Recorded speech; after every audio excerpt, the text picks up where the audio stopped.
Hello, good morning everyone. हमने संधि का जो टॉपिक प्रारंभ कर रखा था उसमें आज हम संधि की क्लास में वृद्धि संधि करेंगे। वृद्धि जो 10th तक के बच्चे हैं वो ये वृद्धि संधि को करिएगा और रीट वगैरह और सारे सब्जेक्ट सारे कंपटीशन एग्जाम के लिए है। इसके अलावा जो अभी मैं अपवाद वगैरह करवाऊंगी वो 10th के बच्चों के इस तरह के नहीं है। वो सिर्फ ये सूत्र ये समझना किस प्रकार से वृद्धि संधि करनी है क्या है, और कंपटीशन एग्जाम वाले बच्चे उनको भी समझना। तो सभी कंपटीशन एग्जाम वाले या वह जो 10th तक के बच्चे हैं स्कूल में भी उन्होंने आपने देखा है, तो आप सब अपने संधि को समझिएगा और कंपटीशन एग्जाम वाले आप सभी पूरी क्लासेस को देखिएगा। इसके बाद में वृद्धि संधि के गुण में कुछ वार्तिक और अपवाद करवाऊंगी। वही एग्जाम में अधिकांश कंपटीशन एग्जाम के स्तर से वह आते हैं। तो चलते हैं हम हमारी संधि की तरफ। ठीक है, देखिए वृद्धि संधि। वृद्धि संधि का देखिए दो सूत्र इसमें मुख्यतः आते हैं। एक तो है संज्ञा वृद्धि संधि करने का सूत्र होता है, और एक है वृद्धि संज्ञा विधायक सूत्र होता है कि वृद्धि संज्ञा करता है वो, कि इस वृद्धि राधेज ऐसा आता है पेपर में कि वृद्धि संधि का सूत्र कौन सा है, तब आपको कौन सा करना है, वृद्धि रेची। और वृद्धि संज्ञा विधायक सूत्र कौन सा है, अगर यह है वृद्धि संज्ञा विधायक सूत्र तो आपको कौन सा करना है, वृद्धि रादेश। और वृद्धि संधि विधायक सूत्र कौन सा है, वृद्धि रेची। तो आप देखिए वृद्धि रादेश यानी वृद्धि संज्ञा विधायक यह सूत्र होता है। दूसरा सूत्र है वृद्धि रेची। वृद्धि संधि वृद्धि रेची क्या करता है, वृद्धि संधि करने का कार्य करता है। ठीक है, अब आप समझ गए। वृद्धि संज्ञा विधायक सूत्र में तो वृद्धि राचित, और वृद्धि संधि करने के लिए कौन सा सूत्र लेंगे, वृद्धि रेची। ये दो सूत्रों की बात हुई। अब हम हमारे इसके नियम के ऊपर चलते हैं। इसका ये नियम क्या कहता है, इसका नियम है ए या आ के बाद ए या आई हो तो दोनों को मिलकर, देखो मैंने दोनों तरफ एरो लगाया। पिछली बार जब यण संधि कराई थी तब सिर्फ एक पर एरो लगाया था कि सिर्फ ई को यह होता है, सिर्फ उ को वह होता है। अब इसमें दोनों एरो लगाए यानी कि ये दोनों मिलकर आई हो जाते हैं। ए या आ के बाद ओ या औ हो तो वह अवृद्धि आदेश हो जाता है। और आप ये ध्यान रखिएगा, आपने स्कूल में भी यही गलती करी थी कि मात्रा ए की मात्रा होती है एक और आई की मात्रा होती है दो। ठीक है, अब हम सूत्र उदाहरण से मैं आपको समझाऊंगी तो आपको ज्यादा अच्छे से समझ में आएगा। देखिए सदाधन एव, सदाधन एव। आप वर्ण विचार की क्लास देख लीजिएगा। अगर आपको वर्ण निकालने नहीं आते हैं तो क्योंकि हर क्लास में ऐसे बताना पॉसिबल नहीं है ना, पर फिर भी देखिए सदा हमें हमेशा प्लस का जो चिन्ह है यानी कि जो धन बोलते हैं इसको संस्कृत में, यह है सदा धन एव। तो इससे जस्ट आगे वाला यानी कि दा और जस्ट आगे वाला ए, इनमें संधि कार्य होगा, इसके अलावा किसी में नहीं होगा। अब दा में बताइए आप किस चीज का सूत्र है, कौन दा किस किस से मिलकर बना है, दै से और आ से, है ना। तो अगर मैं आपसे पूछूं कि इसमें किसका स्वर है तो आप कह सकते हैं ना इसमें आ का स्वर है। ठीक है, तो मैंने इसमें से आ का स्वर निकाल लिया। और बाद में किसका स्वर है, ए का स्वर है। तो हमारा सूत्र क्या कहता है, ए या आ के बाद ए या आई हो तो दोनों मिलकर आई हो जाते हैं। तो दोनों को मिलाकर हमने क्या कर दिया, आई वृद्धि आदेश कर दिया। अब ये तो हो गया वृद्धि। अब देखिए से का से लिख दिया। अब दा मैंने आपको बताया था दा किससे मिलकर बना है, दै से और आ से। अब आ को तो मैंने क्या कर लिया, नीचे ले लिया। अब क्या बचा, सिर्फ दे हलंत का दे बच गया, हलंत यानी आधा, है ना। तो क्या हो गया, सद धन आई। अब ये वाला ए देखिए यहाँ आया और यहाँ से मिलकर इसमें ये आ गया। तो अब यहाँ पर ए तो खत्म हो गया। अब क्या बचा यहाँ पर, सिर्फ यहाँ पर बचा सिर्फ वे।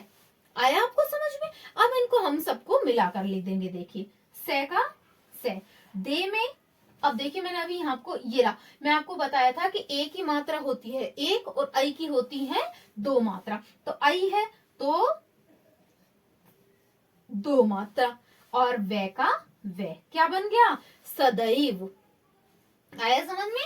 आ का स्वर दोनों मिले आई, दे में से ए दे और आल निकाला सदैव। एक आपको मैं औ का उदाहरण भी कराती हूँ। देखिए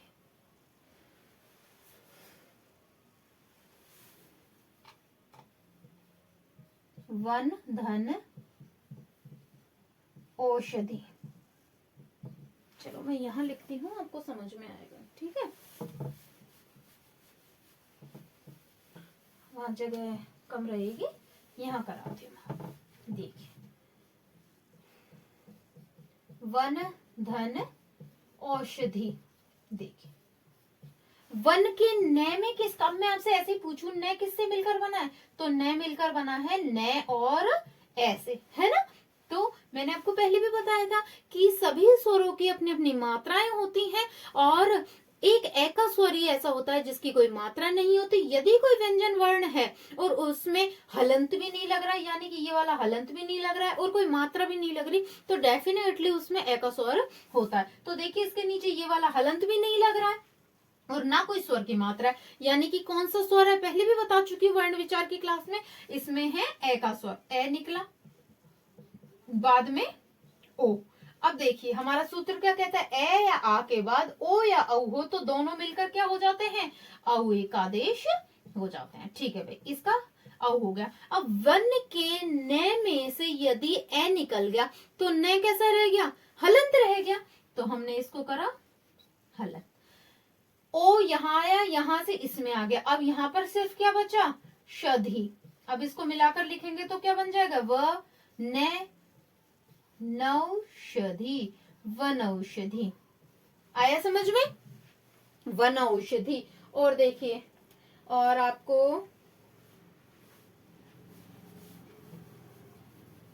एक औ का भी करा देती हूँ। देखिए तव धन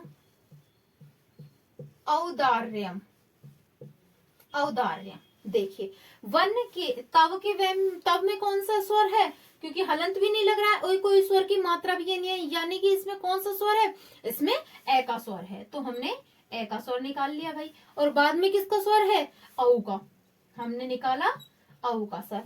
हमारा नियम क्या कहता है, ए या आ के बाद ओ या औ हो तो दोनों मिलकर क्या हो जाएंगे, औ एक आदेश हो जाएंगे, तो दोनों मिलकर हुए औ एक आदेश हुआ।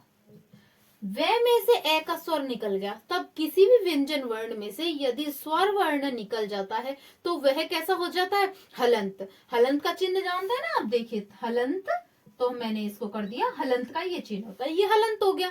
अब बाद का ओ देखिए यहाँ आया, यहाँ से उतर कर यहाँ आ गया, तो यहाँ पर सिर्फ क्या बचा, दार्यम। अब इसको मिलाकर लिखेंगे तो कैसा बनेगा, त वे में औ की मात्रा लिखी तो वौ दार्यम, तवौदार्यम, तवौदार्यम। आया समझ में, ये हमारे वृद्धि संधि का नियम थे। और जो 10th तक के बच्चे हैं आप लोगों की तो वृद्धि संधि का यही हिस्सा रहेगा। अब मैं आपको कुछ अपवाद वार्तिक वगैरह करवाती हूँ, आप इसका स्क्रीनशॉट लीजिए। देखिए अब हम वृद्धि संधि के कुछ वार्तिकों को करेंगे या फिर अन्य संधियों को इसका अपवाद के रूप में भी आप इसको मान सकते हैं।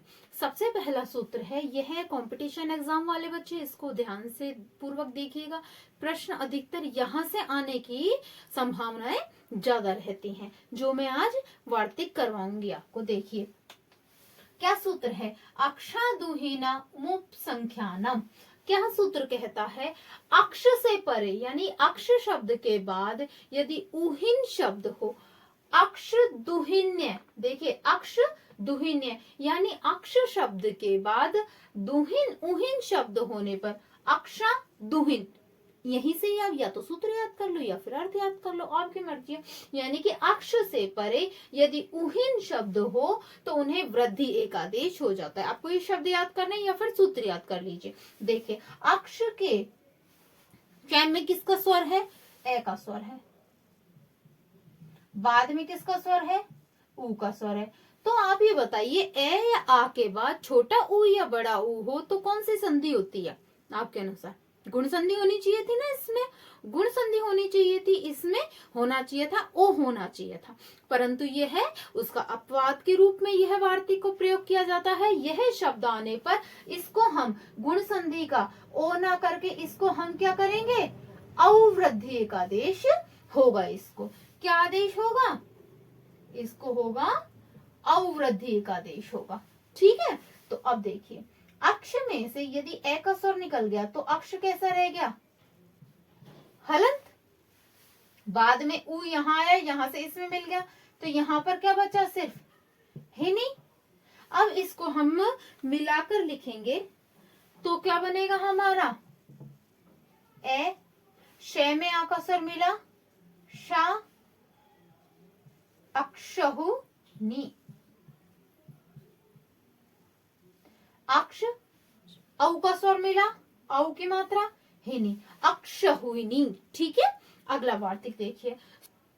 तो इसका क्या है देखिए, इसमें एक बात है कि दो फिक्स जो शब्द हैं इस सूत्र में, जो दो फिक्स शब्द हैं, आप उन दो फिक्स शब्दों को याद कर लीजिएगा। इस सूत्र में है स्व से परे यदि इर और इरे न होने पर वहां पर वृद्धि एकादेश हो जाता है। देखिए वे में किसका स्वर है, वे में स्वर है ए का और बाद में ई का। यदि ए या आ के बाद छोटी ई या बड़ी ई हो तो वहां पर क्या हो जाता है, गुणादेश होना चाहिए था ना हमारा, परंतु हमें ए आदेश होना चाहिए था। पर यहाँ पर ए आदेश ना होकर यहाँ पर यह वार्तिक कहता है आपको आई आदेश यानी कि वृद्धि आदेश करना पड़ेगा। स्व में से ए का स्वर निकला तो स्व कैसा रह गया, हलंत। ई यहां से यहाँ आया, यहां से इसमें आ गया तो बाद में बचा रे। इसको मिलाकर लिखेंगे स्व, स्वई, स्वई रे। देखिए वे में ए का स्वर, बाद में बड़ी ई, दोनों मिलाकर वही वृद्धि एकादेश। वे में हलंत हुआ क्योंकि इसमें से स्वर निकल गया ना ए का, इसलिए यहां पर ऋण मिलाकर लिखेंगे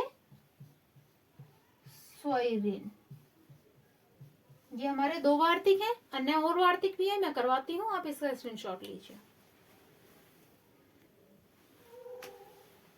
देखिए अगला वार्तिक है, अगले वार्तिक का क्या कहता है हमारा, प्र उपसर्ग के बाद यदि उह, उड़, उड़ी, एश, एश्य शब्द हो तो यहाँ वृद्धि एकादेश हो जाता है। आप इन शब्दों को याद कर लीजिएगा या फिर आप इस सूत्र को याद कर लीजिएगा, कैसे भी आपकी इच्छा है वैसे करिए। आपको ये याद रखना है प्र उपसर्ग के बाद उह, उड़, उड़ी, एश और एश्य शब्द हो तो यहाँ पर वृद्धि एकादेश होगा। चाहे संधि वहां कोई से भी लग रही है, चाहे आपको दीर्घ की दशा दिखे चाहे गुण की दशा दिखे, पर वैसे तो गुण की ही है, आप खुद भी समझ रहे हैं कि गुण संधि की दशा दिख रही है, परंतु फिर भी गुण संधि ना कर हमें यहाँ पर कौन सी संधि करनी पड़ेगी, वृद्धि संधि करनी पड़ेगी। देखिए प्र में किसका स्वर है, ए का और बाद में उ। नियम तो क्या कहता है, वैसे तो हमें यहाँ कौन सी संधि करनी चाहिए थी, यहाँ पर हमें गुण संधि करनी चाहिए थी, हमें यहाँ पर ओ करना चाहिए था, पर वृद्धि एक आदेश करना है तो हम यहाँ पर क्या करेंगे, औ करेंगे। प्र में से ए का स्वर निकल गया तो प्र कैसा रह गया, हलंत, और उ यहाँ आया, इससे इसमें आ गया तो यहाँ क्या बचा हमारे पास, सिर्फ है बचा। अब इसको मिलाकर लिखेंगे, प्र में औ का स्वर मिला तो प्रऊ, प्रऊ है। ठीक है, अगला देखिए प्र।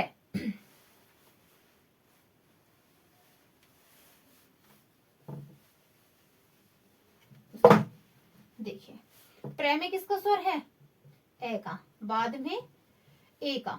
ए आ के बाद ए आई हो तो ये तो वैसे भी सूत्र में आ रहा, पर ये अगर ये शब्द आए कि ये किस वार्तिक की वजह से हुआ, किस सूत्र से इसमें वृद्धि का आदेश हुआ है, तो आप ये सूत्र का नाम लिखेंगे। जैसे वृद्धि राजित, वृद्धि रची, हम कि भाई इस सूत्र से वृद्धि आदेश हुआ, तो इसमें यह शब्द प्रधन ए शायद, तब आप कौन सी संधि, किस सूत्र से इसमें वृद्धि आदेश हुआ है, तो इस सूत्र से वृद्धि आदेश हुआ, ये इसमें आ गया। ठीक है, तो यह मिलकर क्या हो गए, आई वृद्धि आदेश हो गए। प्र में से ए का स्वर निकला, प्रहलंत हो गया, ए यहाँ आया, यहाँ से इसमें आ गया, बाद में क्या बचा, श, मिलाकर लिखेंगे तो क्या बन जाएगा, प्रैश्य है। ठीक है, अगला देखिए प्र में किसका स्वर है, ए का, बाद में उ।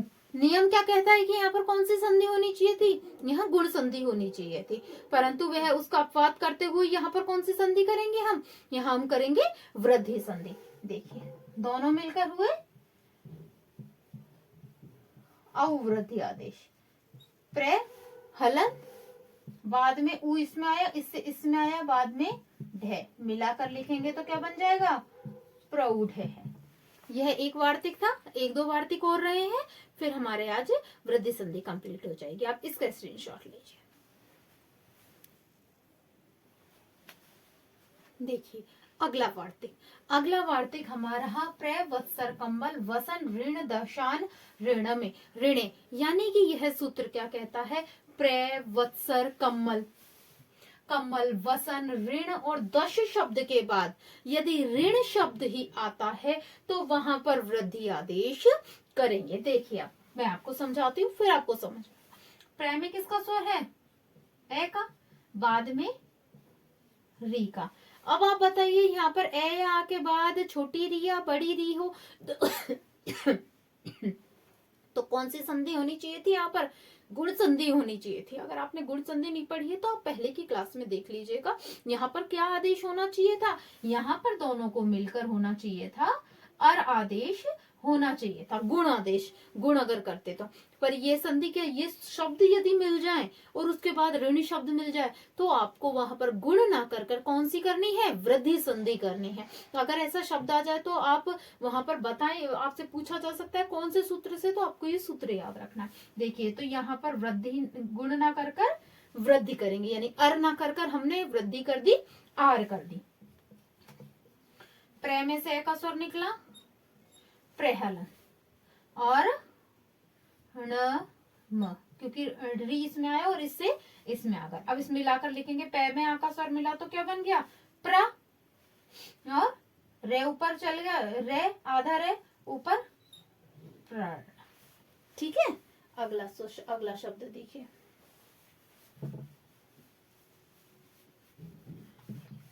रे में किसका स्वर है, ए का, बाद में क्या है, री, मिलकर बनना क्या चाहिए था, अर, पर यहाँ पर क्या बनवाएगा, ये आर बनवाएगा। ठीक है, वत्स र क्यों हुआ, क्योंकि रे में से ए का स्वर निकल गया, री इसमें आया और इससे इसमें आ गया, बाद में क्या बचा, है ना। अब मिलाकर लिखिए तो व त स रे में आ का मिला तो रा, आधा रे कैस में चला जाएगा, न पर, ये हमारा शब्द हुआ। इन शब्दों को याद रखिएगा, अधिकांश एग्जाम में ऐसे ही शब्द आते हैं जहां सामान्य यदि किसी बच्चे ने ये वार्तिक नहीं पढ़े तो कॉमन सी बात है, रे के बाद ए के बाद यदि री आ रहा है तो आप वहां पर गुण संधि ही करेगा बच्चा। ए के बाद यदि री आ रहा है तो कॉमन सी बात है, पक्के से पक्का बच्चा जिसने सिर्फ ऊपरी तौर पर पढ़ा है वो वहां पर गुण संधि ही करेगा। तो आप इन वार्तिकों को अच्छे से समझिएगा। एग्जामिनर ऐसी ही जगह अटकाने की कोशिश करता है जहां सामान्य बुद्धि के बच्चे ये मानते कि हाँ हम बिल्कुल सही करके आए हैं, जब एग्जाम हॉल से निकलते हैं अरे मेरे तो सारा सही है, फिर बाहर आकर पता चलता है क्या असलियत होती है। इसलिए आप इस चीज को देखिए। ठीक है, अगला ले में किसका स्वर है, ए का, बाद में फिर वही री, दोनों मिलकर क्या हो गए, आर वृद्धि आदेश हो गए। अब देखिए कम ब ले पर क्या हो गया, हलंत हो गया आर, और यहां पर क्या बच गया, है ना। अब इनको मिलाकर लिख देंगे, क म ब, ले में आ का सर मिला, ला, रे ऊपर चला गया। ठीक है, ये हमारा सूत्र हुआ। ऐसे ही सारे ही शब्दों के साथ इसी तरीके से बनेगा। और ठीक है, ये हमारा इस तरीके से ये सारे शब्द मिलेंगे अब आपको। अब आप, मेरे को लगता है आप ऊपरी भूमिका समझ गए होंगे। अगला वार्तिक मैं आपको करवाती हूँ।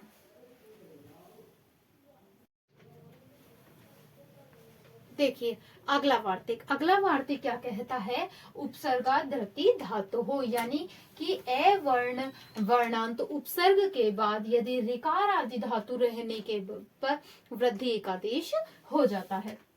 प्र उपसर्ग है, ए वर्णांत है। ए वर्णांत का मतलब है कि जिसका अंत में ए हो, उपसर्ग हो और जिसके अंत में ए हो। उपसर्ग है और उसके अंत में क्या आ रहा है, ए आ रहा है। समझ गए, ए वर्णांत का यानी अंत में ए हो तो ए, और बाद में क्या है, री, दोनों मिलकर होने क्या चाहिए थे, अर, पर यहाँ पर क्या होंगे, यहाँ पर आर। अब मिलाकर लिखेंगे तो क्या बन जाएगा, प्रच्छति, और यहाँ पर प्रे हलन।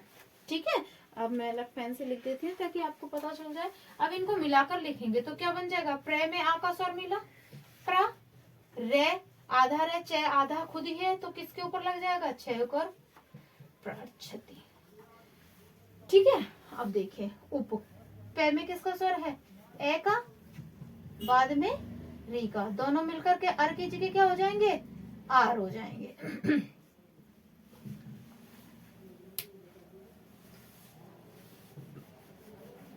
देखिए दोनों आर हो गए। उप, उप में से हलंत क्योंकि अवर्णांत है, स्वर निकलेगा। अब मिलाकर लिखेंगे तो क्या बन जाएगा, उ, पे में आ का स्वर मिला, पा, उपार्क्षति। ठीक है, अगला देखिए, अगला वार्तिक कहता है ऋतेजय तृतीय समास है। ए वर्णांत, अब आप ए समझ गए ना कि ए अंत में हो, इसे ए वर्णांत बोले, के बाद यदि रित शब्द होने पर वृद्धि एकादेश हो जाएगा।